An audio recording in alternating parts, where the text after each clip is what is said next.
بسم الله الرحمن الرحيم واشتغل الحمد لله. So last time we talked about the different generations of wireless technologies, starting from generation 1 all the way to G4, and we talked about antennas and antenna patterns, and we talked also about diversity regarding using multiple input, multiple output, or multiple antenna systems. Again, we are just scratching the surface, nothing deep, nothing in details, but we're just getting familiar with high-level concepts.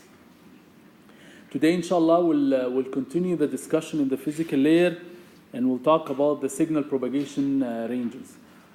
Signal propagation ranges is also an important topic when you try to design any wireless communication system in order to assess the effect of concurrent wireless transmission. So if you have two transmitters and two receivers are sending concurrently, then we need to know the effect that one wireless communication introduces to other concurrent communication. So in terms of signal propagation ranges, there are three categories. The first category is the transmission range. And the transmission range, if we imagine that there is a transmitter using, of course, omnidirectional antenna, so the transmission range is where if we put the receiver anywhere in this circle, we should be able to detect the signal. We should be able to recognize and decode the signal and convert it into digital bits and really understand what's inside this wireless signal. In other words, if we put the receiver anywhere here, we should be able to have efficient communication with low probability of error. Okay? So we can have reliable or semi-reliable communication. Of course, there could be some probability of error, but the probability of error will be low that we can have efficient communication. We can have some information going back and forth. Because in the other two ranges, the detection range, in the detection range, I can detect that there is a wireless signal. I can barely detect that there is a wireless signal. But there will be very high probability of error if I want to really decode what's inside this wireless signal. So this is what we call detection range. So detection range talks about the fact that I can easily detect that there is a wireless signal going on. So it's not that it's a noise. I can detect that there is a wireless signal, but I cannot rely on putting the receiver here for efficient communication because the probability of error will be very high. Okay, so I can possibly decode 1 bit every 4 bits or something. So this is not enough to have a reliable communication. So this is the detection range. So basically we can think of the transmission range like مثلا for Wi-Fi. The transmission range could be like مثلا 30 meters. So 30-meter range, I can have efficient communication. If I increase more than that, I can detect that there is a Wi-Fi signal, but probably if I want to decode what's in it, I will have very high probability of error. So this is a detection range. So from 30 to 50 is the detection range. Above 50, maybe to, let's say, 70 or 90, this is what we call interference range.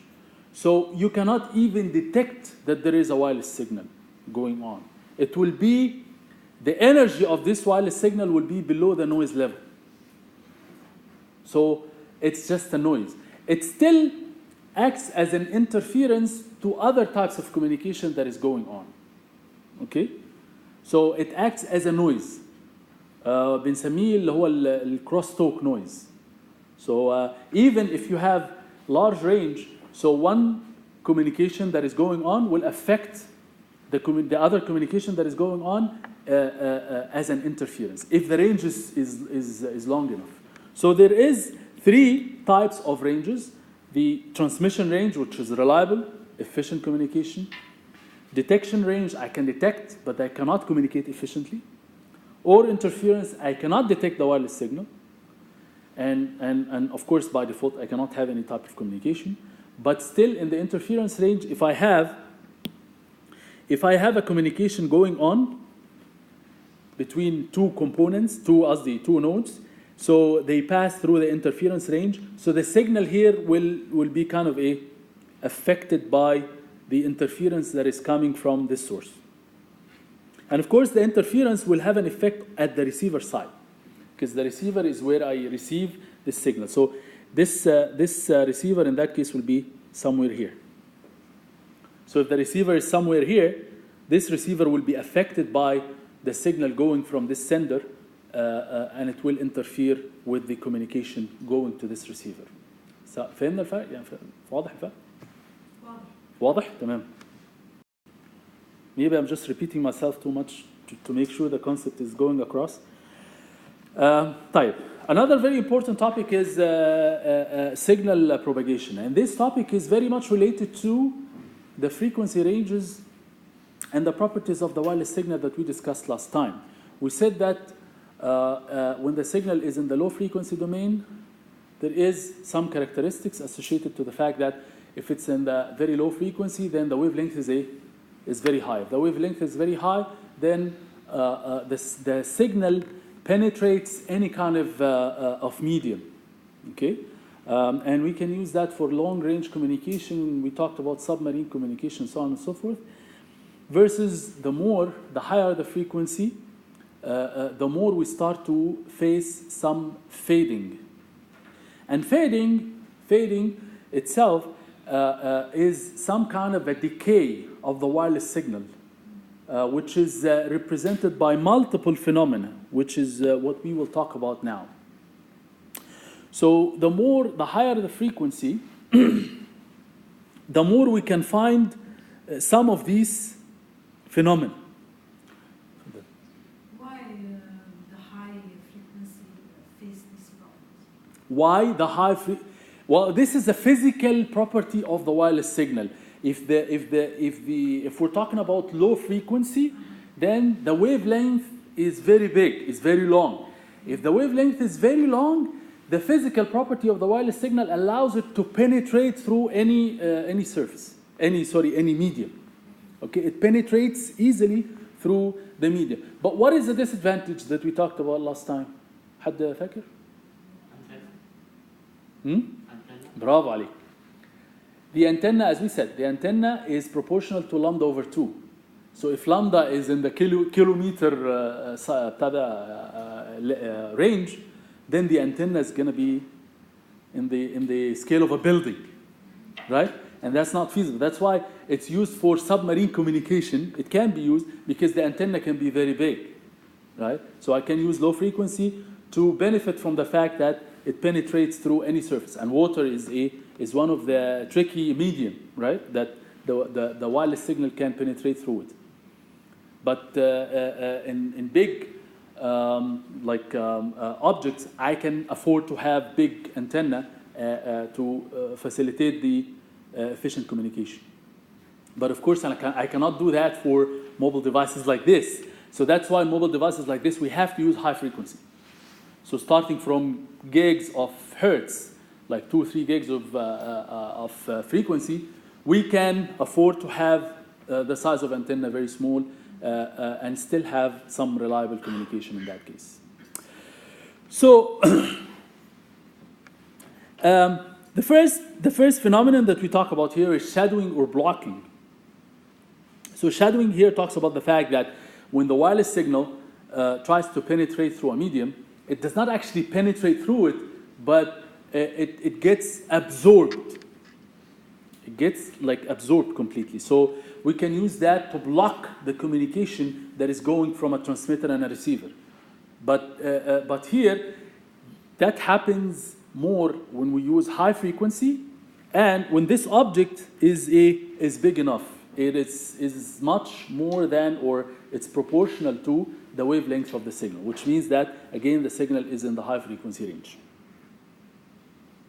So depending on the medium itself in terms of density and length, we can have reflection. So in that case, it's not complete absorption, the signal, when it hits this object, if the object is big enough, the signal reflects. So the signal hits the object with a specific energy, and a good percentage of this energy gets reflected.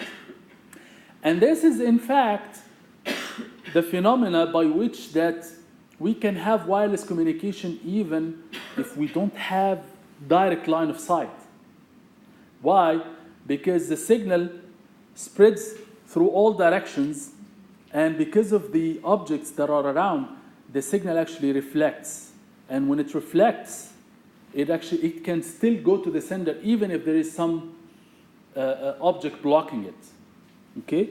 And we call this multipath propagation. We'll talk about it in a few minutes. So another phenomenon is so we talked about shadowing or blocking completely, and also a reflection. Refraction اللي هو طبعا ايه الفرق بين reflection in Arabic يعني reflection is ده انعكاس يعني تنعكس. Refraction انكسار, similar to light. So depending on the density of that object, the signal can refract, and it can go and change its direction. So it still penetrates, but in a different direction, and that also affects the multipath propagation effect. So these types, all these types, they happen in specific frequency range, and in that case, the wavelength of the signal is kind of close or proportional to the object length. Okay? If the signal goes higher in the frequency range, then any small object like this can affect, and in fact, in that case, the effect of fading will be more drastic. So you will have what we call scattering. So the reflection will not be in one path in that case. It could be multiple paths. So we call it scattering. So the signal reflects not in one copy, but it can reflect to multiple copies. And again, this depends on the frequency properties of the signal. Depends on the frequency. Yes, of course. So here, we're talking about يعني gigahertz, maybe above 10, 20, 30 gigahertz or something like that. Okay? So that's why in 5G, it was very tricky for us to think about using very high frequency like millimeter wave in 5G 2 decades back, because we were not able to deal with these types of fading efficiently. But now, because we can really have more efficient mechanism to deal with scattering, we can compensate for multipath fading, and we can have mechanisms to deal with that. So now we're talking about millimeter wave. Millimeter wave, the effect of scattering, the effect of all this high frequency reflection becomes really more evident. And that's why when the frequency goes really, really high, any kind of object in the middle would block the communication, and the scattering itself, because the signal reflects in multiple copies. So we can imagine that the energy is split between multiple copies. So the energy that you have in one copy of this is very small. It's not detectable. So the higher the frequency, the more drastic this effect becomes, to the extent that the only way to have communication is line of sight. Okay? So the only way to have any type of communication is through line of sight. If you put any small object, very small object in the middle, then it blocks the communication, because it can reflect and scatter the signal completely, and even the reflected energy will be very small. It's not detected. Okay? So in the range of 2 gigahertz, 3 gigahertz, in that range, the reflected energy would be significant, and you can still have some kind of communication. In the high frequency, in the 60 and 70 gigahertz, the reflected energy will be more into scattering, and reflected energy will not be detected. So that's why يعني they do some experiments in high school about laser. So in laser is very high frequency, and if you put any small object in the middle, it blocks so it reflects right away, and does not, you cannot have any communication between the transmitter and the receiver. Similar to, so this diffraction is similar. So if you have like edges here, this will have the same effect like scattering. I forgot to say something here, that for refraction, the wireless signal tends to go towards the medium with higher density. And they use this phenomena to provide long-range communication across, or yani, above Earth. It's because the Earth is circular, right? So if you have very long-range communication, the wireless signal inherently takes the shape of the Earth. Why? Because the atmosphere density closer to Earth is higher than the away from the Earth. So the wireless signal inherently tends to refract through the higher density atmosphere layers, and this way it tends to go along the surface of the Earth. Okay? So if you were to have long-range communication, the wireless signal inherently will go along the surface of the Earth, naturally. Okay? Because of the fact that the atmosphere density closer to Earth is higher compared to away from Earth. Okay? So that's because of our understanding to the phenomena of refraction. So all these phenomena on the frequency range of the signal creates the concept of multipath propagation. So multipath propagation talks about the fact that from one transmitter to a receiver, especially if this receiver is moving, and we'll talk about why. So there is one copy of the signal where it goes in line of sight. So it goes direct from the source to the destination. So if you have a signal that looks like this, okay, so one copy of this can go directly from the transmitter to the receiver. But also there are some part of the energy of the signal, because the wireless signal, it goes in all directions. So when it goes into objects like this, it can reflect.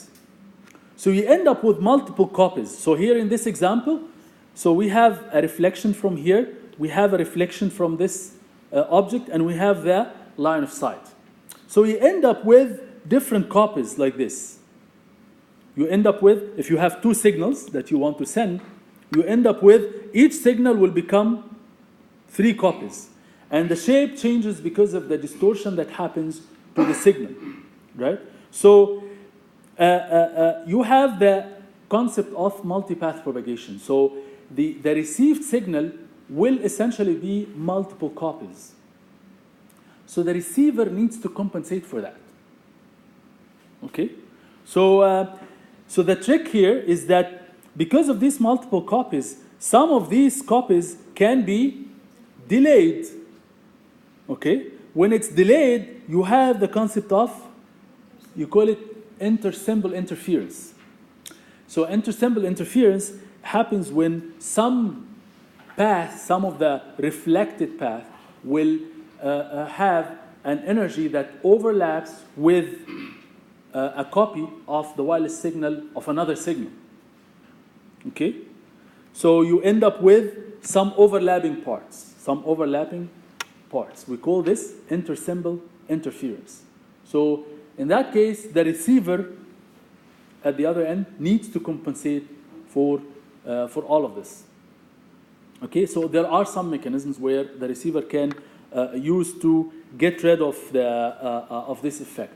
So the result is that we have a distorted signal. Distorted يعني the signal is deformed. So you don't get the same shape that you transmitted. And that's why in physical layer we have the concept of coding, so that we try to reduce the probability of error based on this distortion. So we have to keep into consideration the fact that any deformation that happens to the wireless signal will still make it detectable at the receiver side. So all of this is done by the physical layer. In this scenario, this car is moving. Based on the fact that this car is moving, the multipath that arrive to this car will change over time, right? Especially when this car is moving.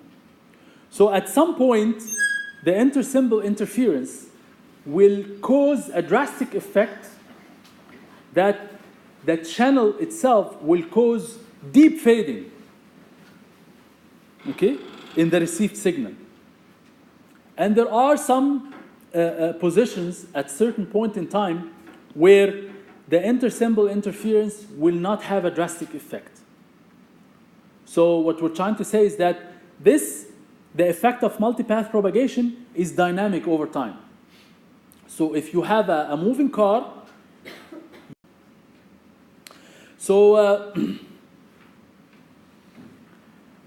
the channel, so based on this multipath propagation phenomenon, the channel effect changes over time. Because depending on, if you imagine that you may have deep fading at some point, and you may have less fading at another point in time, depending on whether the multiple copies are in phase or out of phase, and whether the effect of intersymbol interference is high or low. So you may have drop in the signal itself at the receiver side because of the fact that there is multipath propagation and there is intersymbol interference, and the effect may be high or low. Okay? So the effect of multipath propagation, we call it short-term fading. Short-term fading meaning that if you are moving with the car and there are multipath propagation, the effect of this multipath propagation may cause deep fading or may cause less fading, and depending on that you have this dynamic behavior. Okay? There's also the concept or the phenomena of long-term fading. Long-term fading is based on the fact that when you move, inherently the received power is less, gets less or more, right? That is, even in the line of sight. صح? Because the propagation of the wireless signal, when the signal propagates, it loses part of its power. Okay? So there is the effect of distance. There is the effect of distance, which is very basic. The effect of distance, we call it path loss. The effect of this path loss is what we call a long-term fading. Usually, the effect of path loss is less drastic compared to fading effect. So the path loss affects the energy gradually. So when you move, this means that the received power will be less. But when you have fading, if the multiple copies are co-phased, then the effect of multipath fading will be less. If they are out of phase, they can affect each other, they can cancel each other, and then in that case, the effect of the multipath propagation will be drastic. Okay, and this is the effect of a short-term fading. So short-term fading is caused by multipath propagation. Long-term fading is caused by changing the distance between the transmitter and the receiver. واضح كده؟ واضح؟ Okay. So usually long-term fading is slow. So the change is slow. Okay? So when you imagine if you have like a moving car, so the car is moving away from the transmitter. So the further the car goes, the less the received power at this location of the car. You may get close, in which case the received power will be high, or you may get further, in which case the received power will be lower.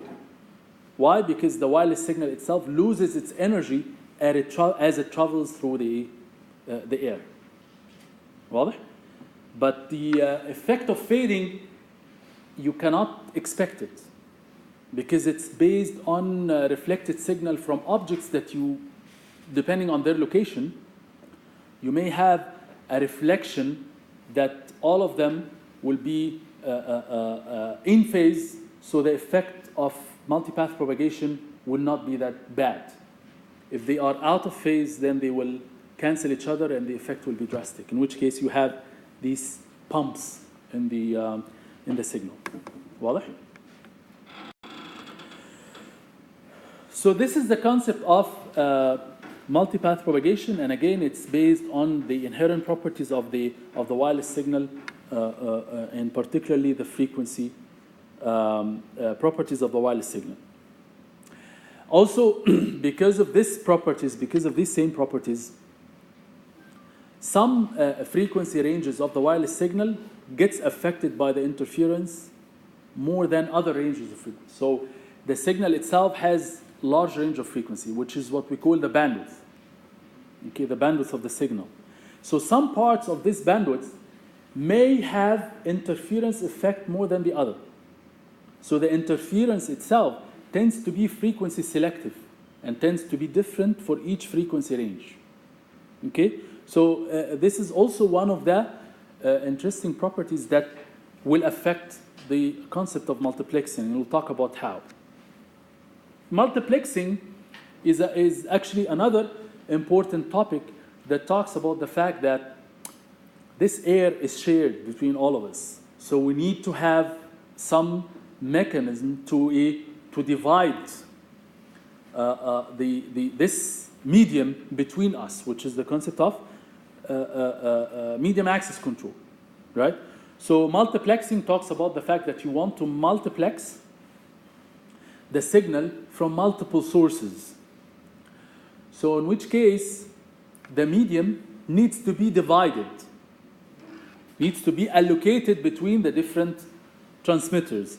And the dimensions that we are talking about in this case are usually 4 dimensions.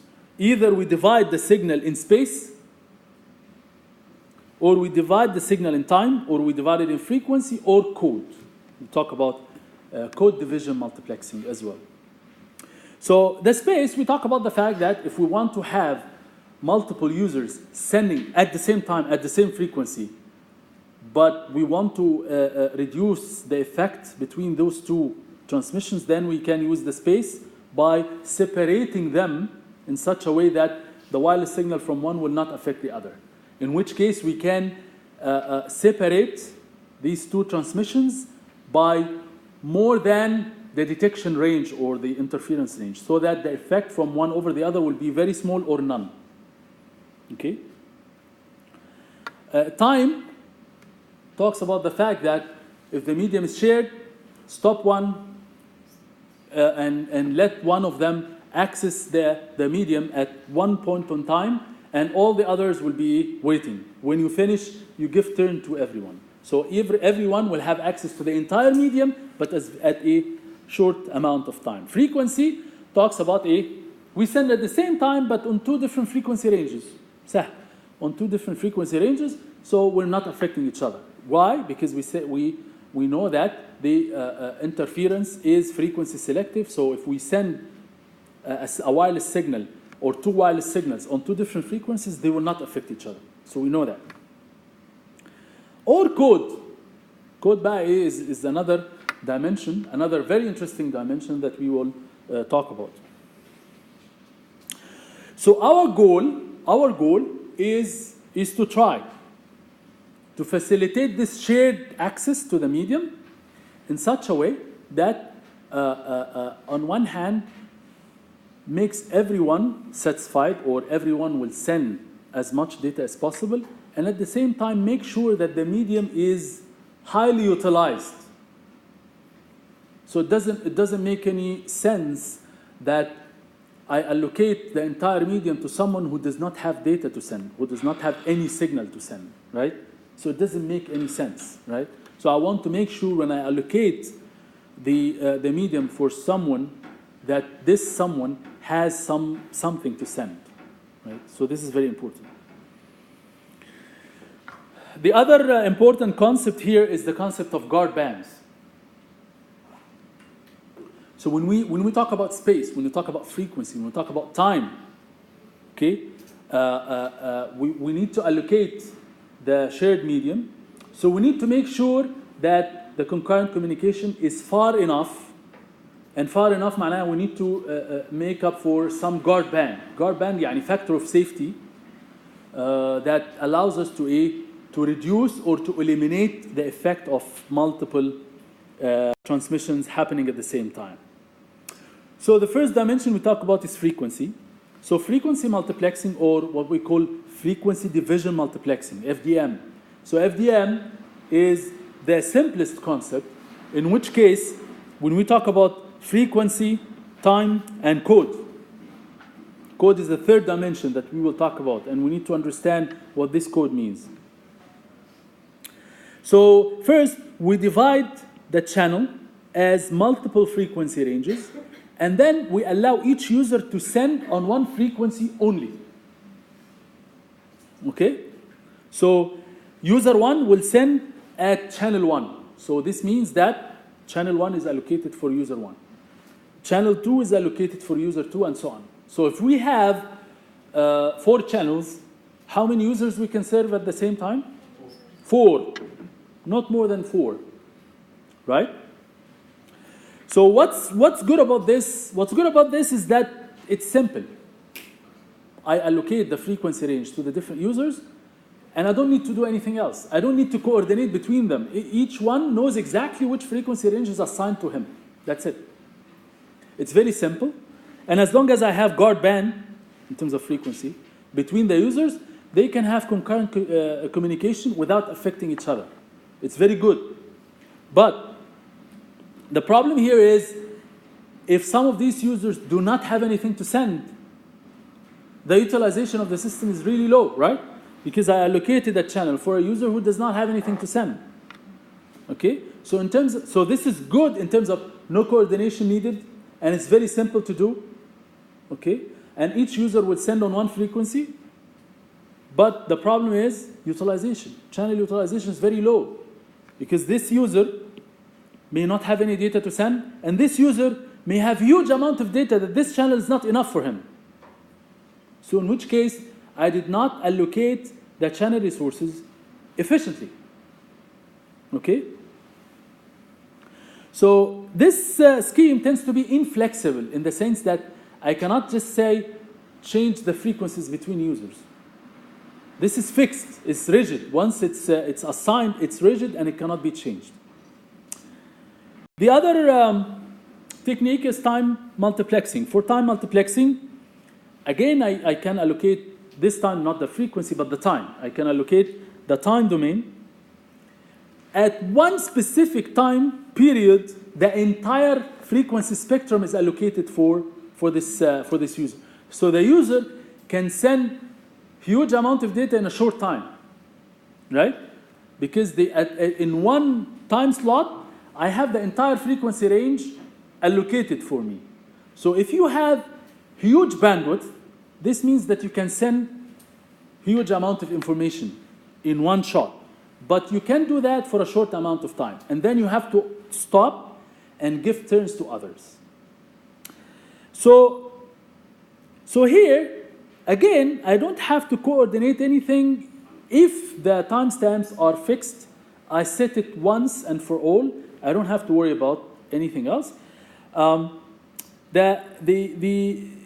Here, each user can send very high throughput in a short amount of time because the entire frequency spectrum is allocated for him.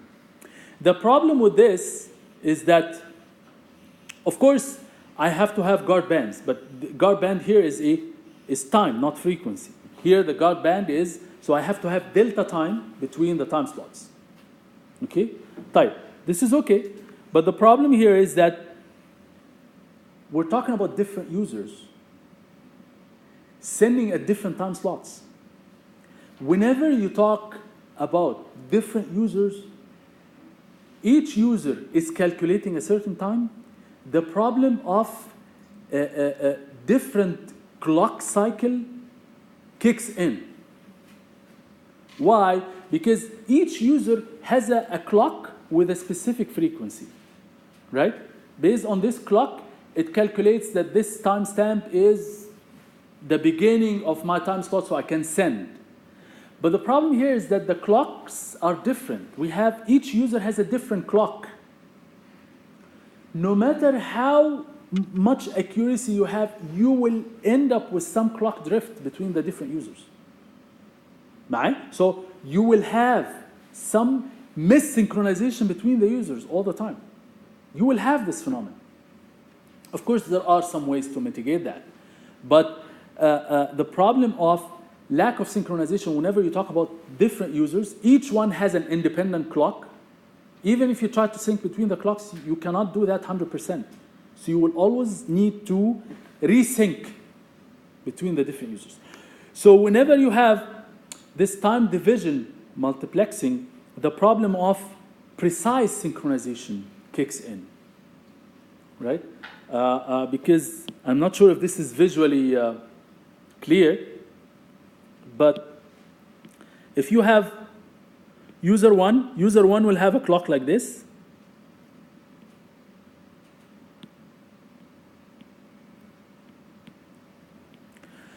So we know that after like 3 cycles, this is the beginning of my time slot. I can just send. User 2 has a clock like this.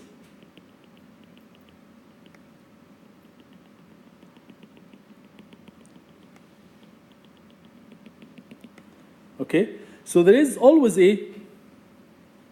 some clock drift between the two. This is physical. This is based on some hardware impairments that you can never have 100% synchronization between multiple users. The only way you can have 100% synchronization is when you get the time, the exact clock from a centralized entity. This is the only way. Okay? If you have a distributed clock, then you end up with the issue of lack of synchronization. So in any case, TDM has the issue of synchronization. So you need to resync every now and then. And that's one of the advantages of time division multiplexing. And of course, both FDM and TDM, they lack the flexibility. So once you allocate, it's done. You cannot change it, right?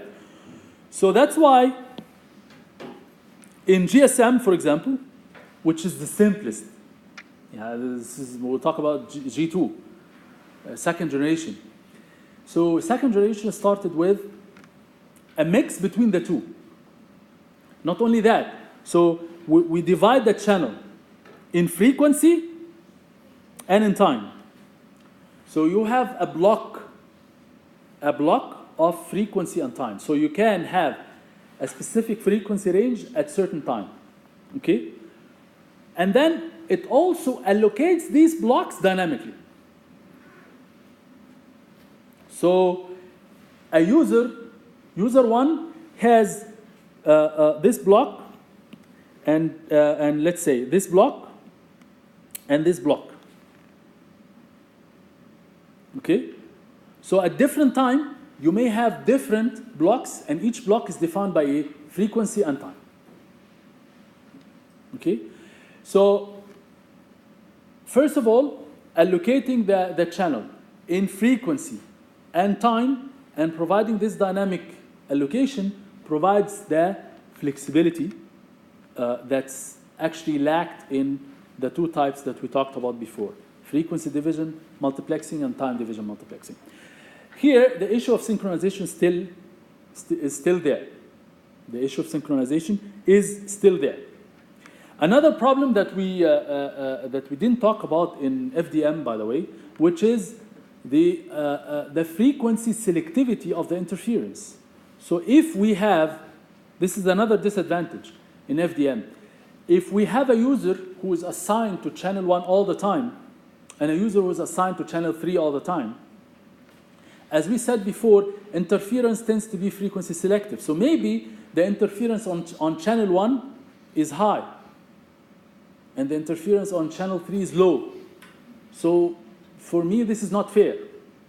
Okay? So I assign user 1 to channel 1 all the time, and he's suffering from a very high level of interference, and channel 3 has no interference whatsoever.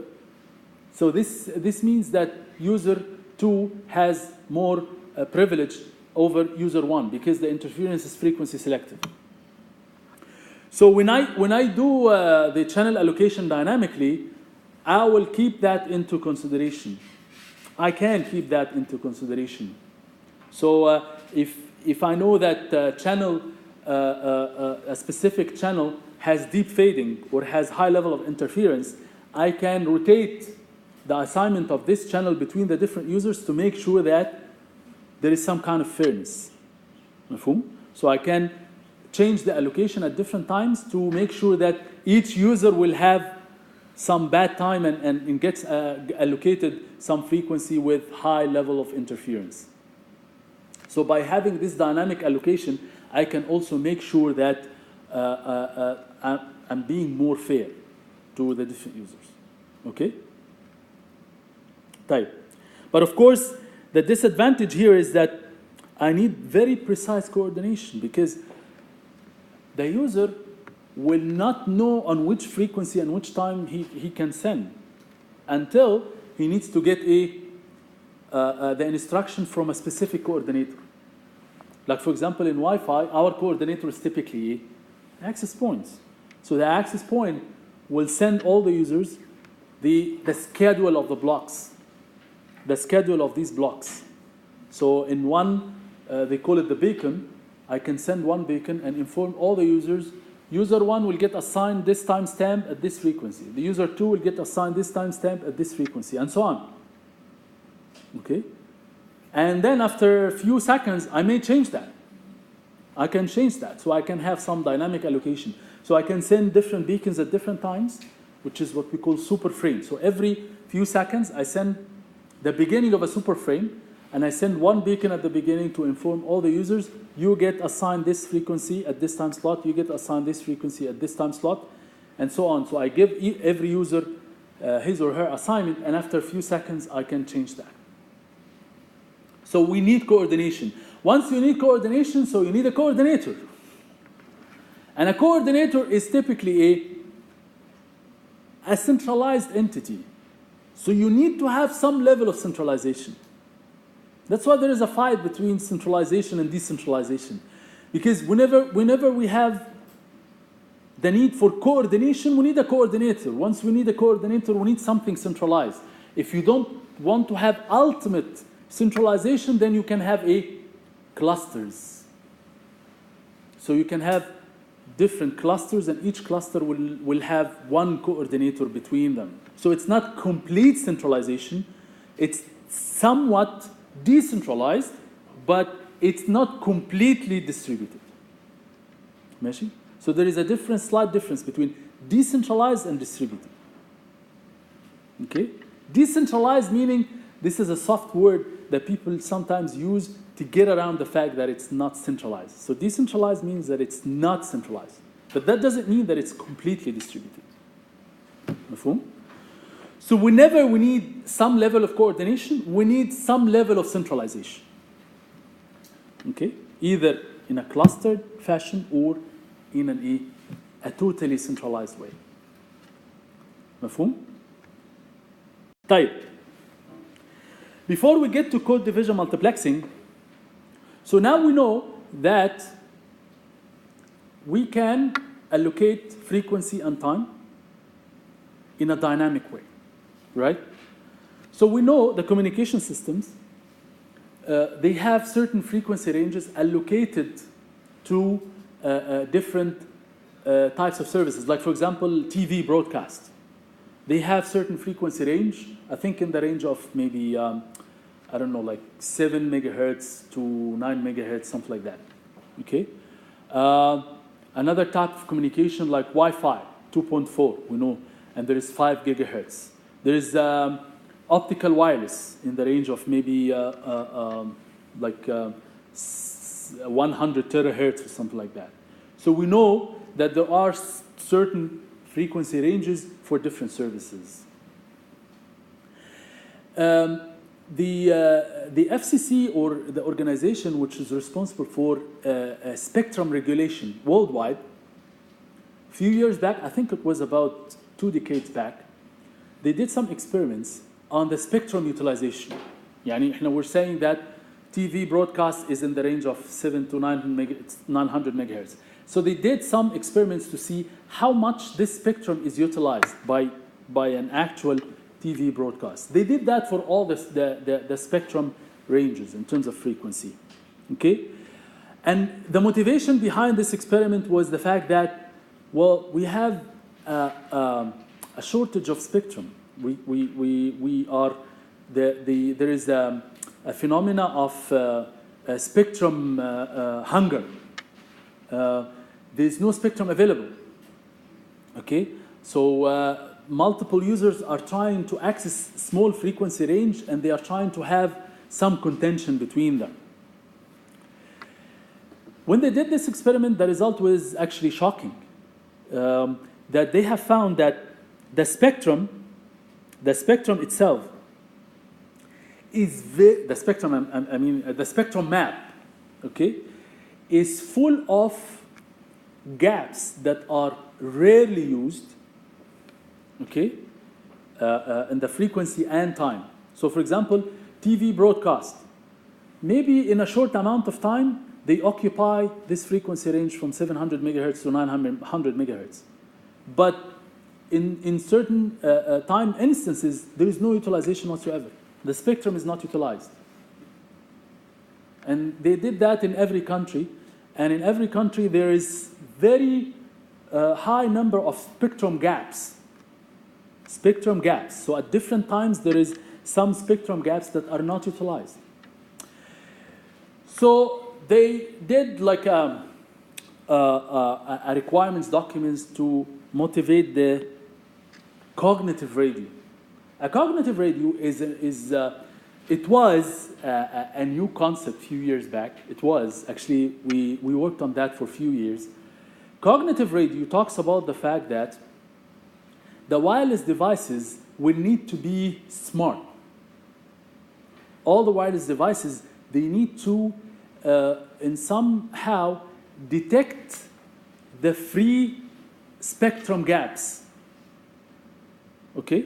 And they can allocate themselves to these spectrum gaps and use it unofficially. Unofficially. Yeah? What do you mean by that? Unofficially meaning that we know that the TV broadcast is in this range. But if there is no TV broadcast, okay, this is officially licensed for TV broadcast. But now there's no TV broadcast. So I can use it unofficially. So they came up with the concept of primary user. Primary user is the user who has a license and who has official access to the spectrum at any point in time. In other words, the primary user is the user with the highest priority. If that user is not accessing the spectrum, then and only then, a secondary user will need to be smart enough to access the spectrum in a way that does not affect the primary user. So it needs to access it with high level of caution. And once it finds that the primary user comes in, it has to take itself away from the spectrum. And this is what we call cognitive radio. Cognitive radio talks about smart spectrum access. They use huge deal of machine learning in this type of, because the way that you detect whether the smart is utilized or not, that requires some kind of machine learning techniques, typically. Okay, so smart spectrum access is part of cognitive radio, where you can estimate and detect whether this spectrum is utilized or not. So you have to monitor this spectrum for some time until you make sure that, okay, this spectrum is not utilized. So I will use it but I will use it with high level of caution. Once I find that the primary user comes in, I'll have to take myself away. So this is what we call cognitive radio. So cognitive radio, you detect the unused spectrum, and then this unused spectrum can be accessed by secondary users unofficially in such a way that it should never affect the primary user. Okay? So this will facilitate the fact that the spectrum can be reused between the set of primary users, which are the official users for this spectrum, and secondary users who can access this spectrum with a specific care. Okay?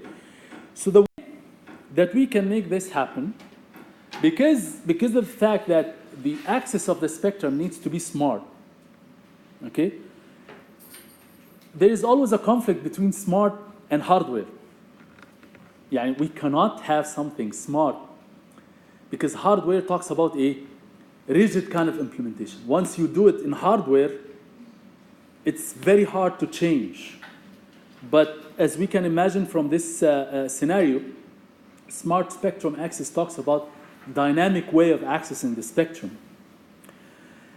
So my radio in a very low layer, and when we talk about radio, we talk about a data link layer and physical layer, which is done in hardware typically.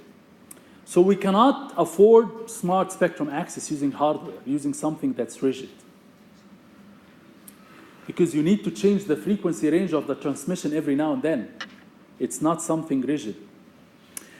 So that's why there is also the concept of software-defined radio that came with cognitive radio. Software-defined radio talks about the fact that the radio will be almost completely software.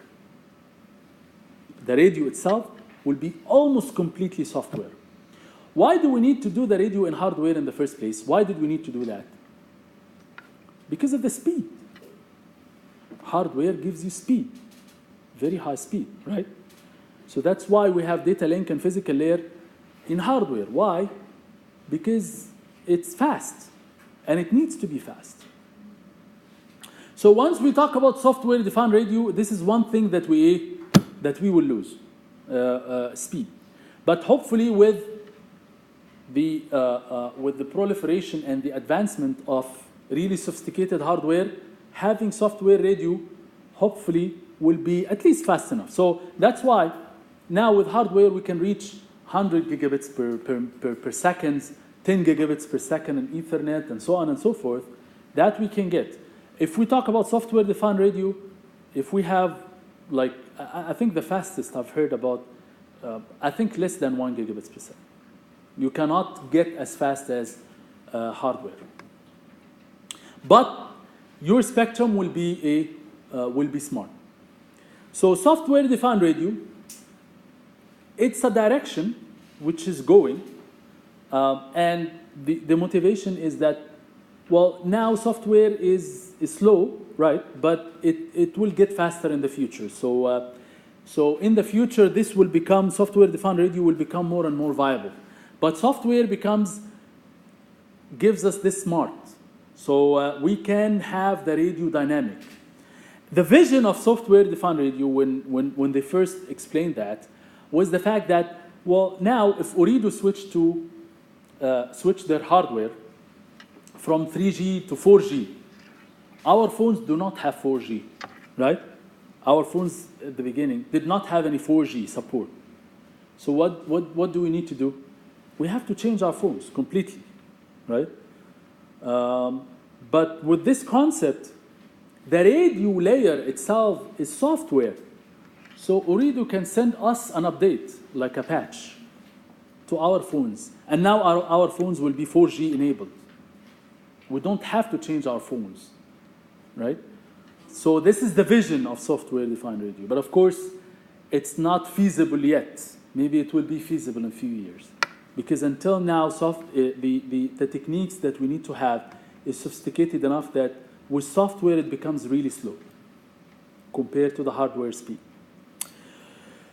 So in other words, all the radio components in terms of line coding, signaling, and medium access control, and all these techniques, and instead of doing that in hardware, we'll do that in terms of signal processing techniques, and we'll run it on normal processors. But hopefully these processors will be fast enough. And the only thing that we need to do in hardware is digital to analog, to once we finish all the processing, like of baseband communication and everything, and convert that into like coded bits, then we convert the coded bits into analog signal and send it over the line. So the only thing that we need to do in hardware is this: digital to analog, and then at the receiver side, analog to digital. But everything else is so all of this is software, and all of this is software. Currently, everything is hardware. This is the difference. That's why they call it a software-defined radio. There is a platform, by the way, that we have been using for a long, long time now. It's called a USRP, this one.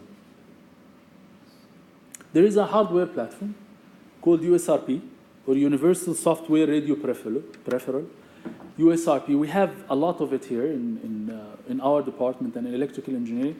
It's like a hardware platform which allows you to configure all the radio layers in software. And it uses a language like Python to configure the radio itself. So you can deal with very low level signal processing stuff purely in software. And this USRP will allow you to change all the communication layer parameters. Like you can do TDM, you can do FDM, you can change frequency, change time, change transmission power, everything. You can change the pilot signal and all of this. All of this you can do it in software, and then USRP will just convert it into an analog signal and send it over the line. So this way you can do a lot of experimentation on low-level radio layer. Okay? We had a prototype. We actually deployed some of these USRPs across the college, and we have done some channel measurements and stuff, all using software radio. And of course, in that case, the speed that you can get, the maximum I think we have reached at that time was, I think, around 10 megabits per second, not more than that, which is very low, of course. But I'm aware of some other groups which was able to get to maybe hundreds or maybe 1 gigabits per second maximum. But in software, this is as high as you can get at this point. Any? Doctor, what is the difference between this software radio and the internet radio, which is currently? Yeah, the problem with the current radio is that it's done in hardware. When you do hardware implementation of something, it becomes rigid. You cannot change it. No, internet radio, which is also coming through. There is nothing called internet radio. There is the internet uses different technologies, different radio technologies. You can use Wi-Fi. Wi-Fi is a radio technology, or part of it is radio technology. Or in Wi-Fi, it includes what? The radio layer, which is the MAC layer and the physical layer. Radio, when we refer to radio, we mean MAC layer and physical layer, which is purely done in hardware. In all the systems that we use nowadays, these two layers are hardware, purely hardware. When it's hardware, then it becomes rigid. The maximum you could do is that you can say that transceiver can send on these frequency ranges only. Once you hard code this in hardware, you cannot change it. You cannot say, now I want to have another channel. You cannot do that. Khalas, it's hardware. It's done. This is the problem. By this, we can change the frequency range at any point in time to use the TV broadcast range, or to use millimeter wave range, or to use submarine cable range, something like that. Of course, we have to pay attention to the antenna size and all of this. Okay? I'll stop here. To continue the discussion, so we talked about cognitive radio or smart spectrum access. I'm not aware of this platform, honestly. It's not very frequently used. but USRP is the most common. It's becoming almost a de facto standard right now. And now after NI buying the company that did USRP, so now NI is doing all the USRPs. So that's why it's becoming like a de facto standard. Code division multiplexing. The best way to understand code division multiplexing is to imagine that if we have two people are talking to two people, okay, and they are close to each other. So one person is talking Arabic language, and the other one is talking Arabic language, okay? They will sort of interfere with each other. So any of the listeners will have some hard time absorbing or detecting or decoding the words. Why? Because the words are interleaving with each other, because they are both in Arabic, and when we speak the same language, at the same time, the interleaving will cause very high interference. Okay? So imagine now that one person is talking in Arabic and the other one is talking in Chinese. Those two languages, we call them orthogonal. Orthogonal meaning that there is no relationship between these languages whatsoever, right? So it's like you are taking the data and coding it using certain codes that have no relation with each other whatsoever.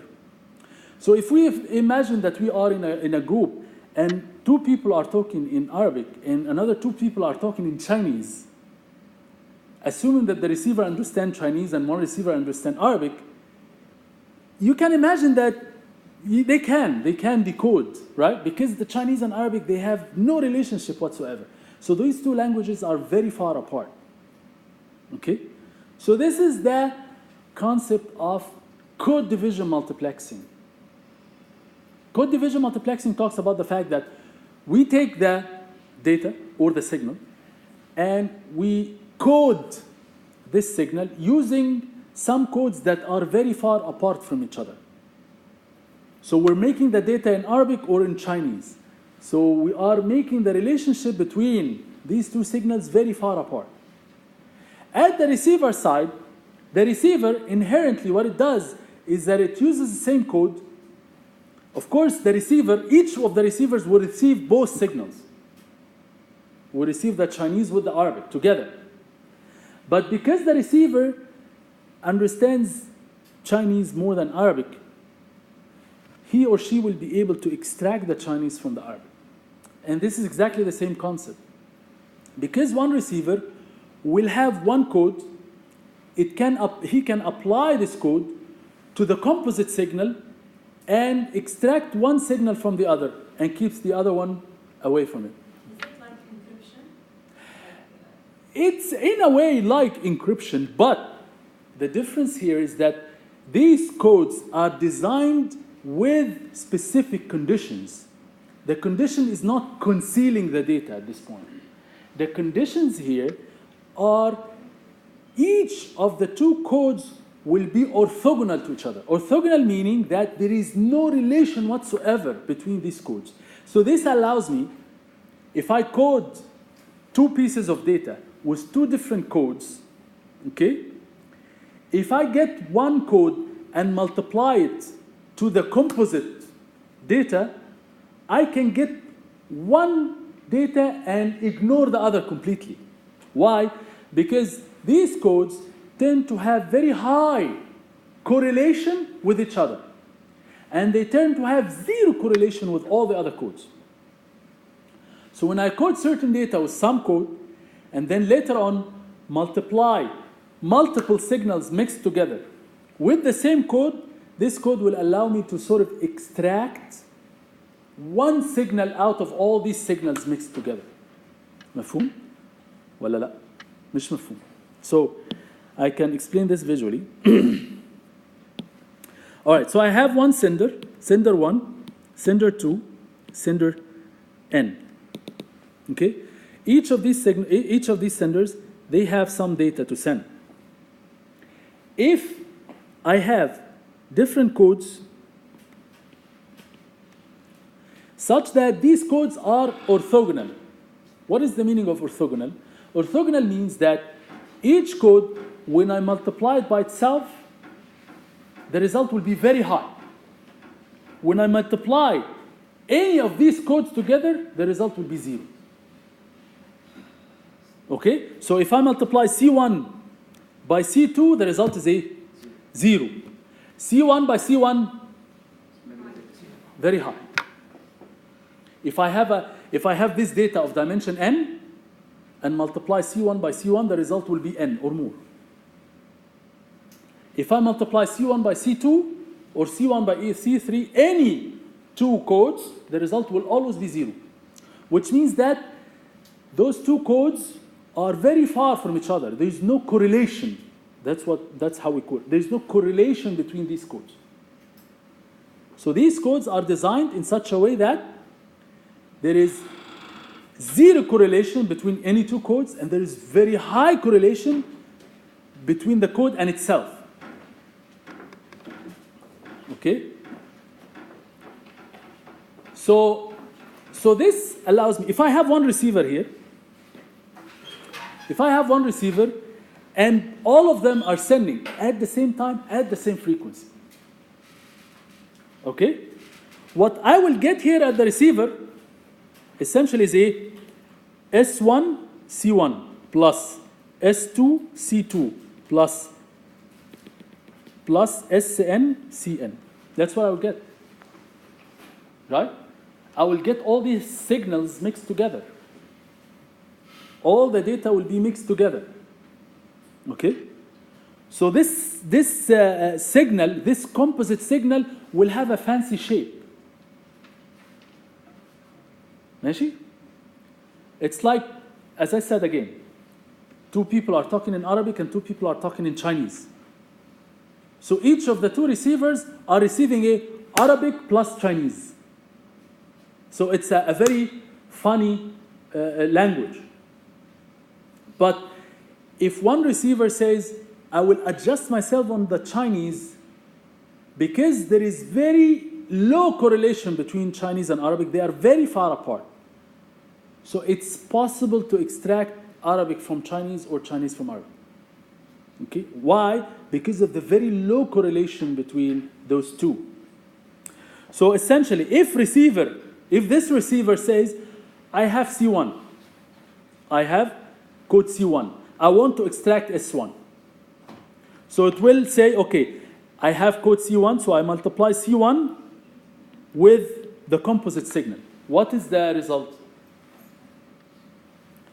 C1 multiplied by C1 is very high. صح? C1 times C2, 0. C1 times all and Cn, 0. So I will end up with S1 multiplied by C1 multiplied by C1, which is very high.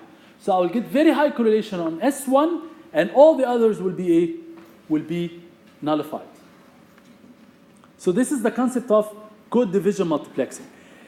The condition here is that this C1 needs to be synchronized between the transmitter and the receiver. Because C1 at the end of the day is a digital signal. Okay? Only if these two digital signals are in phase with each other, so the multiplication will have high correlation. But if I design the codes in such a way that it has high correlation with itself, but there is a phase shift between the two signals, then essentially I defeated the purpose. So if they become out of phase, then the result may be 0. So the condition here is that there is high level of synchronization that needs to be maintained between the transmitter and the receiver. ماشي كده? So this is the concept of code division multiplexing. Someone might say, okay, so this is similar to frequency. So I divide the channel into codes, similar to I divide the channel into frequency. In a way, that's true, except that the good news here is that the code domain is very, very wide, is very high. يعني if we take one spectrum range and divide it into frequency, we have limited number of frequency ranges. Okay? But for the code division multiplexing, what we do is that we use the entire frequency all the time for all the users, but before sending any signal, we have to code it using one code of a specific code domain. This code domain has these two conditions. Each code will have high correlation with itself and no correlation with all the other domains. So some mathematicians, they worked on that, and they have proven that this code domain is very large. And in fact, the good news is we can design huge amount of codes to allocate the channel across multiple users in the range of thousands. So we can have huge amount of codes to satisfy all the users, but of course there's still some limitation, but it's highly more flexible compared to FDM or TDM. That's why 3G is all based on a CDMA. It's based on this concept. All 3G systems are based on code division multiplexing. Because this was a revolution at that time, that you have a domain, very large domain of orthogonal codes. The condition is that these codes need to be orthogonal. You need to have absolutely no correlation between these codes. Okay? So the condition is that in order to have this high correlation between the code and itself, there has to be complete synchronization of this code at the transmitter and at the receiver. Because as we said here, the receiver is going to apply one code to receive one signal, right? So the condition, in order for C1 times C1 to be very high, is that C1 at the transmitter and C1 at the receiver need to be in sync or in phase. Otherwise, if you have one bit change, then the correlation might be very low. Okay, we'll talk about some examples. And we'll see that if you have a slight shift between the code at the transmitter and at the receiver, the correlation will drop. And the signal will become undetectable. That's why synchronization in CDMA systems is very, very important. Okay? So here, I can afford to have the system with low amount of coordination as long as each sender will use a specific code. Okay? I don't even have to change the code because I have very large pool of codes. So I can afford to have each sender using different code. But the problem here is that each receiver wants to receive from one sender, he needs to have the code for this sender. It's like, again, with the concept that Sheikh had just mentioned, it's a symmetric key. Right? So the receiver needs to have the code of any sender it tries to receive data from, which means that the receiver needs to have a large number of codes. Okay? So if the receiver wants to receive S1, it needs to have C1. If it wants to receive S2, it needs to have C2, and so on. Okay? So it's bandwidth efficient. So this concept is bandwidth efficient because I'm sending at the same time at the same frequency. So it's very much bandwidth efficient. There's no coordination, as I said, because of the large pool of codes. And it has some inherent encryption into it. Because as I said, if the receiver does not have C1, it cannot receive S1. It cannot. Okay?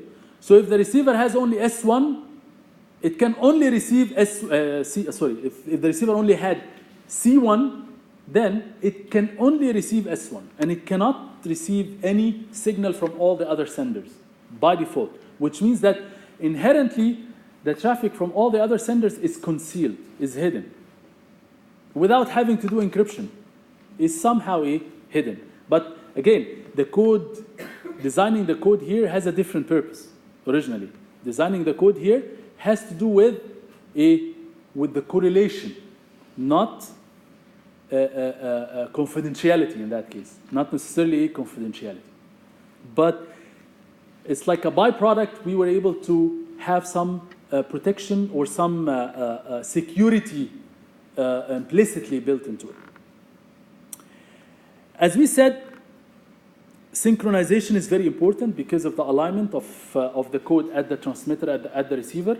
If there is some misalignment, the correlation will not be high as we wish to have, and in that case, we have low correlation, and we may not be able to detect the received signal. More complex signal regeneration. So the receiver or any relay that tries to receive the signal, it needs to maintain multiple codes. And if I want to regenerate the signal, then I need to have the codes for all the receivers to be able to receive one signal from the other and regenerate it using other codes or something. And we have the concept of near-far effect. The near-far effect is a very interesting phenomena in CDM. Why? Because again, if we go back to the example of Chinese versus Arabic, we can decode Chinese from Arabic if the two communications are happening with more or less the same volume. Okay? But if the two people talking in Chinese, they are talking very low, and the two people talking in Arabic are talking very high volume, in that case, the Arabic communication will have very high interference on the Chinese communication, even with the fact that there is no correlation between Chinese and Arabic. So in that case, you have certain level of interference that you cannot decode any signal from the other. So the condition for CDMA to work fine is that at the receiver, the amount of power for all the signals need to be all in the same level, more or less. All in the same level. If we have this, then the receiver will be able to extract one signal from the mixed signals. Why? Because all the signals are in the same levels. But this condition is fulfilled when at the receiver level. This is the trick, but why? Because different senders have different distance to the receiver. يعني فاهمين I'm not sure if you are imagining or visualizing the scenario that I'm talking about. Again, we go back to one sender here, one sender here, one sender here, one sender here. And again, each one is sending S1 times C1, S2 times C2, and S3 times C3, and Sn times Cn. Okay? So again, the receiver is somewhere here, and the receiver now is receiving what? S1 received.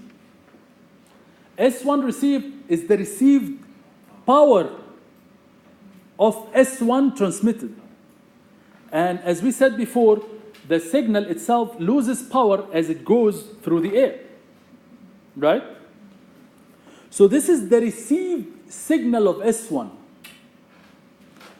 times C1 received plus S2 received times C2 received. Okay? So the problem here is that the concept that we just said, that there is no correlation between the different C1 or the different codes, will become evident and will work perfectly if the signals are in the same power level. If the received signals are more or less in the same level, then the concept that we just mentioned will be efficient. But the problem is the senders, they have different distance to the receiver. Right? So if the different senders are sending with the same transmission power, at the receiver, the received signal from each sender will be different, صح? Because of the distance. صح? So in that case, CDMA will not work efficiently. This is the problem. So the condition for CDMA to work fine, we need to have more or less طبعا within a certain range, the same power level at the receiver for all the signals, which means that يعني all the signals will be in the same level. Not that one signal will be very high power and the other signal will be very low power. This will not work efficiently. Okay? But we cannot control this 100%. So this means that the distance between the senders, all the senders and the receiver need to be the same. That's why in CDMA systems, you must work on power allocation. And you have to have an estimate of the distance between you and the receiver, and based on that, you use different transmission power. There's no work around it. That's why CDMA transmitters are more complex because of this near-far effect. Okay? So there is a difference between if the sender is far or if the sender is close. There's a big difference. And in order for CDMA to work fine, you need to have the received power from all the senders to the receiver at the same level. Okay? So the only way we can achieve this in this particular scenario is that this sender needs to adjust its power to be slightly more than this sender, and to be less than this sender, and to be even less than this sender. So all of them needs to use variable level of power such that the received power at the receiver will be all on the same level. So we'll have to do what we call power adaptation. In FDMA, in TDMA, and in space division multiplexing, we didn't have to worry about that. So the near-far effect does not exist in FDMA, in TDMA, and in space division multiplexing. We don't have to worry about this. In CDMA, it's an inherent limitation. We have to deal with it. But still, the gain here is huge, right? So the gain of using large pool of codes that are orthogonal to each other, and the fact that we can use large pool of codes to provide multi-user multiplexing in the same spectrum at the same time is a huge gain. So we can use some power adaptation to mitigate the near-far effect to be able to gain that benefit. This is affected by the distance, yeah? Yes, absolutely. So we have to make the adaptation. Yes, according to the distance. Bas, bravo عليك. هو ده. That's the point. This is the concept of near-far effect. Okay? It is similar to near-field communication? Near-field it's somewhat similar. Yeah, it's similar to many other systems. Signal strength. Sometimes signal strength is used basically to estimate the distance, right? Yeah. Right? So by estimating the received power, we can sort of have some idea about the distance, right? Linear relationship. Yeah, there is some kind of a relationship between the received signal strength and the distance. صح? Yes. So somehow we can estimate the distance between the transmitter and the receiver, and based on that, we can, by estimating the distance, we need to in the next step, we need to control the transmission power to be able to have fixed received power at the receiver. So it's possible. Signal strength is affected by the obstacles. True. Yes, that's a very good point. Right. So that's why the estimation will never be 100%. But the good news is, here we didn't talk about 100% accuracy. Right? So I said in the same level. I didn't say more or less in the same level. So CDMA is a little bit tolerable to that. So if we have 80% accuracy, it's fine. Which again goes back to the example that we just said. As long as the Arabic and Chinese are more or less in the same level, we can live with that. But if Chinese is very low and Arabic is very high, then it's a problem. ماشي؟ يعني if 80% to 90% it's fine. But doctor, you know, power difference is there, but when you multiply with the code, even though the amplitude is very high, it will become nullified. And this. That's what we want, but that's what we want. That's what we want, is to nullify, but nullify the other signals, not my signal. Not nullify my signal. So we want the correlation with my signal to be high, and with all the other signals to be completely zero.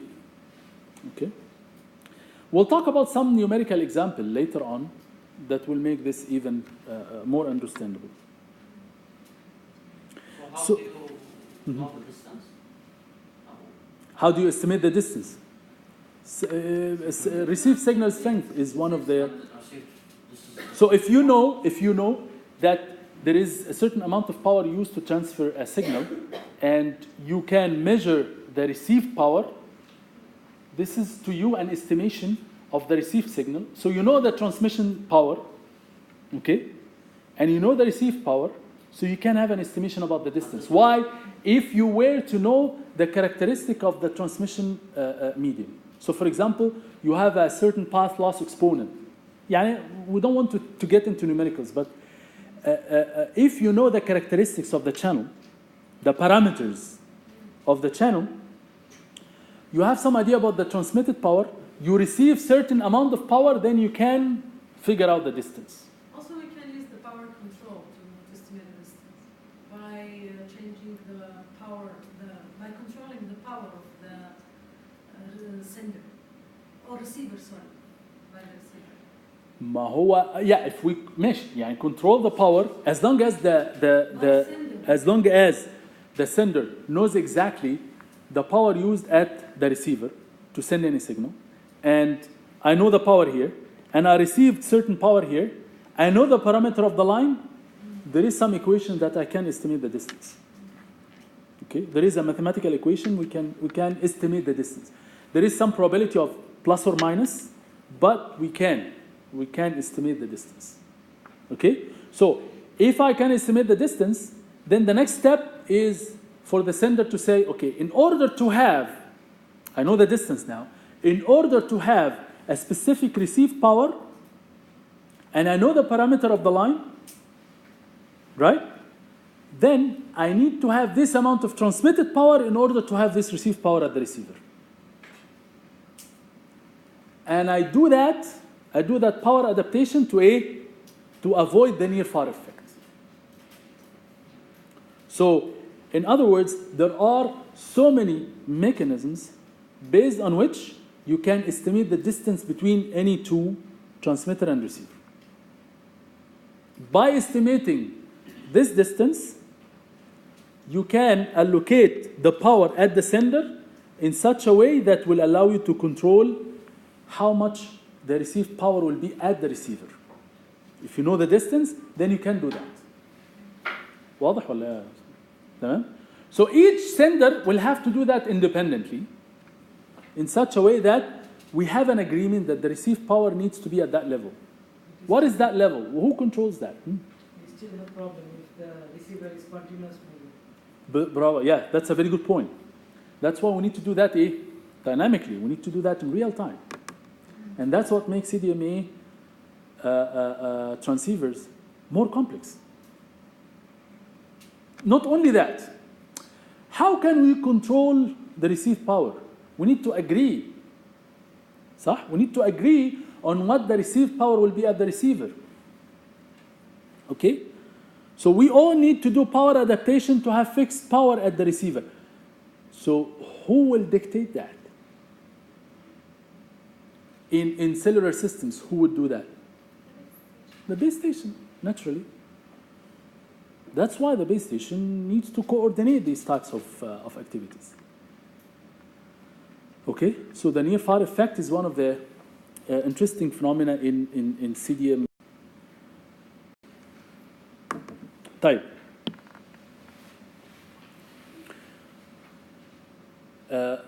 Okay, ماشي الحال. Okay, so the next, another topic is what we call a digital modulation. Digital modulation is used to translate the digital data into an analog signal. Okay? To convert the digital data into an analog signal, we have three major parameters about the signal that we talked about before, which are phase, frequency, and amplitude. So that's why we have amplitude shift keying.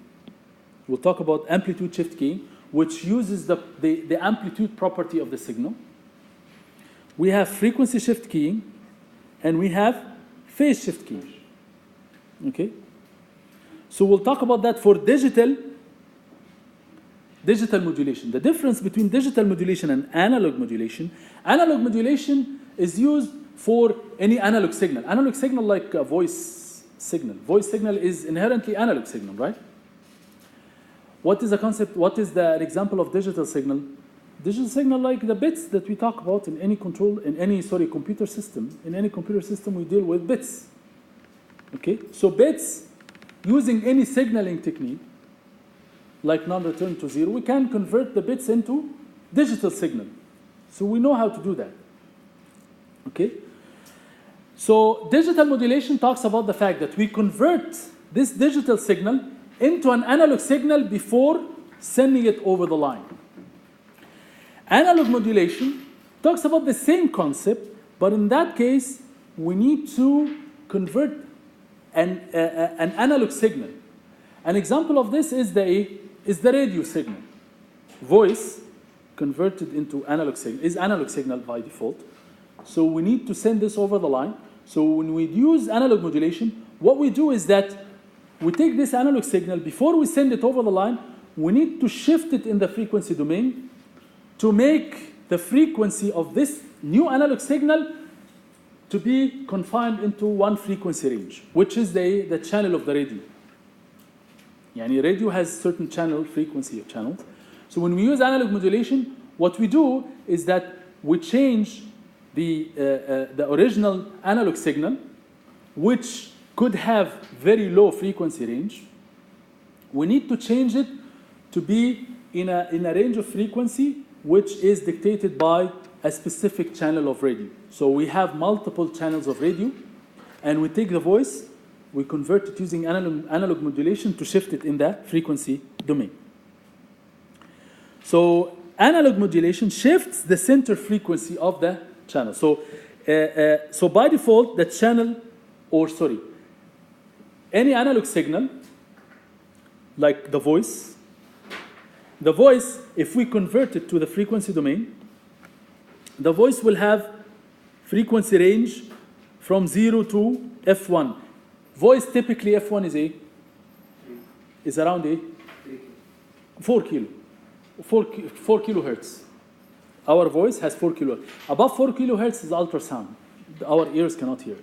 So typically our voice is in the range of 0 to 4 kilohertz. Analog modulation will shift that in a specific FA to FB range. This FA to FB is the channel that this voice will go over. So when you tune the radio, what you do is that you listen to a specific channel. Okay, so there is a broadcast station which takes this voice, it performs analog modulation to make frequency division multiplexing, right, between the different voice channels, and it sends that as a broadcast. When you tune in a specific channel, what you do is that you listen to a specific range of frequency and you get the one signal from all the other signals. So this is essentially frequency division duplexing, or frequency division multiplexing, sorry. So digital modulation is for digital data or bits, and analog signal is for analog signal. So we'll talk about each one of these in details. So digital modulation talks about converting stream of bits into an analog signal, and then we can, if we want, use what we call RF uses analog modulation after digital modulation. So digital modulation still has low pass effect or frequency range from 0 to f1. Okay? And then when we use analog modulation, we convert the analog signal from the digital modulation, we shift it in the frequency domain to be in a specific frequency range. So this is typically what happens in wireless. Why? Because digital modulation will convert the digital signal into an analog signal. And we know that analog signal is much easier to send over any transmission medium, like Ethernet, UTP, STP. On any transmission medium, it's very hard to send digital signals as is. So we have to use some digital modulation to convert it to analog signal to become easier to transmit over the line. So that's why in Ethernet, like UTP, STP, or coaxial, or something like this, we can have baseband transmission and transfer this analog signal, which is converted from the digital data to analog signal, and we can transfer it over that medium.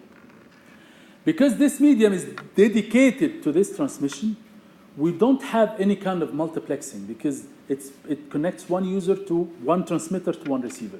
So there's no problem of multiplexing at this point. For wireless, the problem is that the medium is inherently shared. If you have multiple users sending, the medium is shared by default. Okay? So in order for us to share the medium, we have to use one of the multiplexing techniques that we talked about, right? We have to use FDM, TDM, or space division multiplexing, or code division multiplexing. So in order to prepare our signal to facilitate this multiplexing, then we need the analog modulation to shift the frequency of the signal in the frequency domain to a specific from here to a specific frequency range, if we were to use FDM. Of course, if we were to use CDM or code division multiplexing, then we'll take this signal. We use some kind of a spread spectrum technique. We don't have to talk about that now. We use spread spectrum technique to spread the frequency of the signal, and then we send it. So analog modulation in the case of CDM is different. So in any case, the simplest way of analog modulation is to shift the frequency the frequency of the signal in the frequency domain to be in a specific frequency range. So this way, if we send multiple signals, they will multiplex, but they will not interfere with each other. So digital modulation and analog modulation, they use specific techniques to do that. And that's what we need to understand in this topic. Okay? So digital modulation and analog modulation are prerequisites to the multiplexing. So we have to do that in order to multiplex the signals and work efficiently using multiplexing. So digital modulation, one example of this is what we call a amplitude shift keying. So amplitude shift keying talks about the fact that we have one frequency, one sine wave, okay? And then this sine wave, we control its amplitude based on the bits. So basically, if we have one, we have a sine wave with a maximum amplitude of 5 volts. If we have 0, then we have a sine wave of amplitude 0. Okay? It can be more complex. We can make مثلا 0, 0 to be like 5 volt, 0, 1 to be 3 volt, or something like this. So we can control the amplitude of the sine wave based on the input bits. So this is the concept of amplitude shift keying. Frequency shift keying talks about the fact that we have a sine wave this time with different frequency. A sine wave with different frequency. So if we assume that this is sine wave has a frequency f1 and we control the amplitude, then it's the same sine wave with the same frequency, and the transmitter will generate sine wave with f1 if the input bit is 1, the same sine wave with amplitude 0 if the input is 0. It's very easy. With FSK, or frequency shift keying, what happens is that I will have one sine wave with frequency f1 and another sine wave with frequency f2. If the input bit is 1, then I send sine wave with frequency f1. If the input bit is 0, then I send a sine wave with frequency f2. And as you can see here, the amplitude is fixed. Okay? Because this is frequency shift keying, not amplitude shift keying. So when I talk about FSK, the amplitude is fixed and I change in the frequency. If I talk about ASK, the amplitude is different and the frequency is fixed. Phase shift keying talks about the fact that it's the same frequency and the same amplitude, but as you can see here, if it's 1, I start with a sine wave with 180 degrees shift, because sine wave should start from 0. So it's the same sine wave, I just shift it in phase. Okay? So this is the difference. Each one of these techniques has some pros and cons, has some slight pros and cons. Of course, phase shift keying tends to be the most resistive to noise. The most resistive to noise. Yeah, it tends to resist the noise much more than FSK and ASK. So the noise, when it affects more the amplitude shift key and FSK more than PSK. And that's why PSK is the most frequently used in communication systems, in digital communication systems. Okay? Of course, FSK and ASK are used for other types of systems, but it tends to be more prone to noise. Especially ASK, if you don't use very high amplitude here, any slight noise can make you confused between the 1 and 0. Okay? But if you have a discontinuation like this allows you at the receiver to kind of detect the change between the 1 and 0. We use in hardware what we call phase locked loop. Phase locked loop is very efficient in detecting the difference in phase and the discontinuation of the signal. However, this discontinuation of the signal tends to have some problems in the frequency domain. You tend to have some infinite frequency in the frequency domain because it's a sudden change. In any case, each one of these techniques has some advantages and disadvantages. In digital communication systems, we tend to use this one the most. PSK is the most commonly used. طيب, we'll